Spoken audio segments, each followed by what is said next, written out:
all of this digital and virtual activity is putting demand on server farms, which require a lot of electricity. And so we're burning a lot of fossil fuels, doing all this digital and virtual work. It's really industrial pollution, but because of digital activity. So when we say that industrial pollution, when we accept, I hope that we would all accept two things.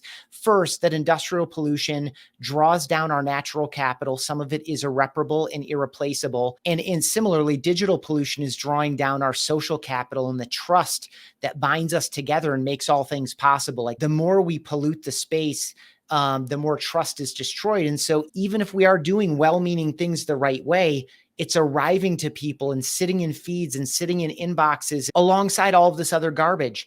And so we don't always get the benefit of the doubt. So the consequences are very real. We're drawing down social capital the more we allow pollution to persist. So when I ask people what makes humans human, there are generally two buckets of answers. One is a set of answers that talks about sort of creativity and innovation, problem solving, that sort of thing. The next bucket of answers are things like emotion and love and understanding and compassion and those sorts of things. And that's usually the larger set of answers.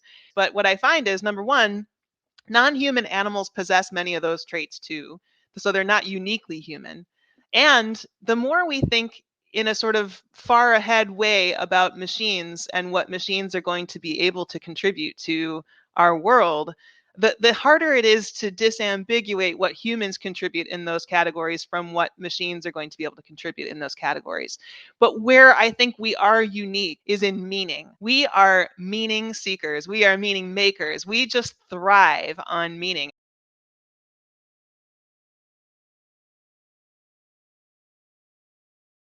I was a goal-oriented guy. I was fairly regimented. I really felt I had a plan, but when I went by the plan, nothing seemed to happen for me. I was at my best when I went off script, when I didn't work off templates, and when I just met people where they are in their everyday lives from a place of just getting to know them and wanting to extend and expand conversations. And today there's such an emphasis on us to be storytellers. And it's hard to tell stories. It's hard to tell compelling stories, but it's even harder to get the conversation going after you tell a story. So on the one hand, we have to be good stewards of our stories and tell them well so we can sell them well. But on the other hand, we have to keep plates spinning and we have to keep people interested in us.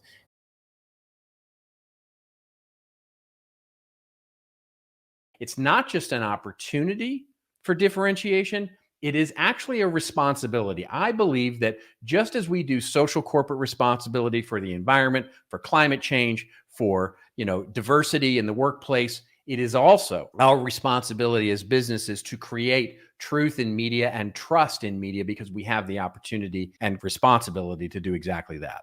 That deserves the applause. Well, yeah.